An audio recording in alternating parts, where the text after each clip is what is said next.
Hey, okay, so this week, instead of doing a workout video, I'm doing something slightly different. So a week or two ago, I was asked for tips on running. People may or might not know about me, is obviously I've been running since January, but I would not consider myself a runner. This video is what I've learned from running, and it's completely anecdotal. And I'm not saying this is how you should do it if you want to get better at running, okay? It's completely up to yourself. But it's what I've learned, this is what's worked for me. It might not work for you, but maybe you'll get a few tips or tricks out of it. So, first thing I have learned while running is you have to build it up.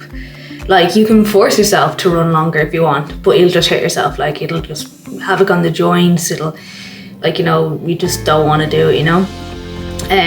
People are like saying to me like, oh, you ran this amount now, how are you doing? And I was like, well, I started with 2k in January and now it's nearly May, so that's how I did it. Like 2k, build it to 3k, felt a bit better, build it a little bit further, and now I can run 10 plus k, or like my short runs are 8k. So that is the real things. Like, don't look at people who are running marathons and go, oh, I can never do that, why can I do that? It's like, they started with 2k too, or some freaks probably started with 5, but you know.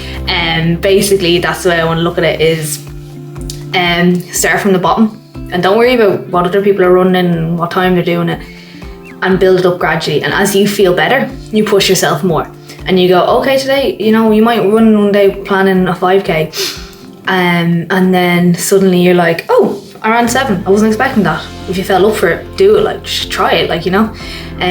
Don't force yourself to 7 if you've never done it and you don't feel able for it, you know what I mean? Sometimes it's a mind thing, but be careful as well. Number 2 is move your joints as much as possible when you run.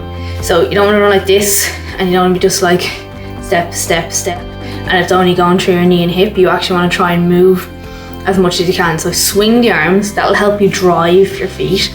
That's sort of, that's kind of like biomechanics. So you're swinging them, that'll help you move. Also, you'll get stiff up through the shoulders if you're just holding hands the whole time. So you want to move as much as possible. Second thing, don't forget the ankles.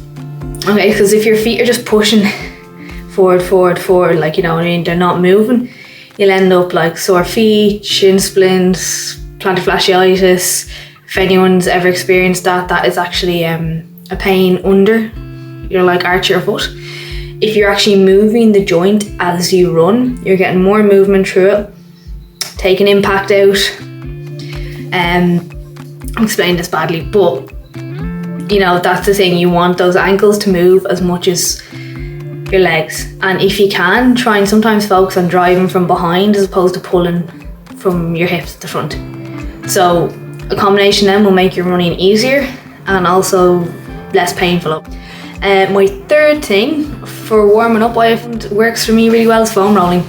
And it's not a case of, it's getting blood into the muscles is what I feel is like. So when I warm up, instead of doing a long walk, if I foam roll for a couple of minutes before I do it, I feel much better when I run. And I started doing that about 2 weeks ago and my run's improved. I don't know if linked, it works for me, might work for you, might not work for you, but maybe give it a go. Foam roll beforehand. You can foam roll after as well if you need soreness. And also, I've learned, get running runners, because running in like crappy types of gyms, you know, good, like not crappy types, but like, you know what I mean, if they're not built for running, you'll feel it soon enough in your joints, in your feet, like it's just not good. I would advise getting a proper pair of running runners if it's something you're pursuing, if you're starting to go for longs.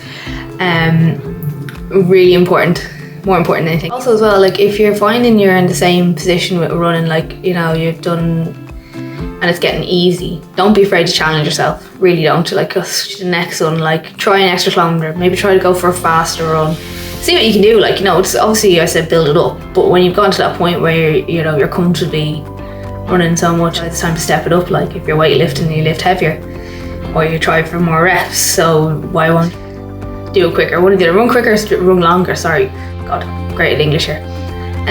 So yeah, I hope that'll help. As I said, it's completely anecdotal and how I found running and what works for me when I run. So it might not work for you. It'll help you make your runs easier, or make some things less painful, or help you warm. That's it. So thanks for listening if you watch this whole video.